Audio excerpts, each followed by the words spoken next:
Ерөнхийлөгчийн сонгуул парламент асуудалтай намад хуулийн дагуу нэр дэвшигчээ тодруулна.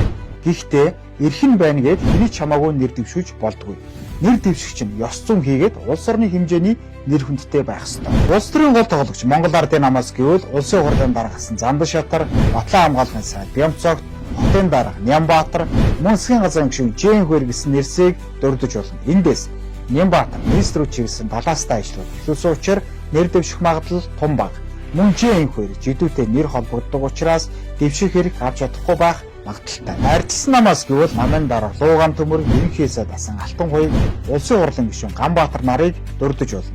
Гэвч ардчилсан нам дотооддоо олон фракцтай учраас фракц хоорондын зодоо эсвэл эрх ашгаа яаж нэгтгэхээс бүх зүйл хамаарна. Эрдний зураг ногоо нам эмэгтэйчүүдийн мандалыг ярдагч хэрэгжүүлж чадахгүй яваа. Хууль зааснаар намын дарга Батын Батбаатар хэдий 50 насны босох давсан ч эрх ерөнхийлөгчийн сонгуульд ардчилсан намтай эвсэх магадлал тун өндөр. Хүн намын дарга Дорж онд 2027 онд яг 50 нас хүрч буй хэдий ч сонгуульд эвсэхүү дангаарлах уу гэдэг нь хамтарсан засгийн газрын хувь заяанаас ихээхэн хамаарна. Үндэсний эвслээс Макийн монтажрыг ерөнхийлөгчид нэр дэвшин гэсэн мэдээлэл нэг хэсэг хэвлэлээр хөвөрсөн. Хүү номтой баяр нь 1978 он төрсөн учраас хууль заасан 50 насны босго давахгүй байна.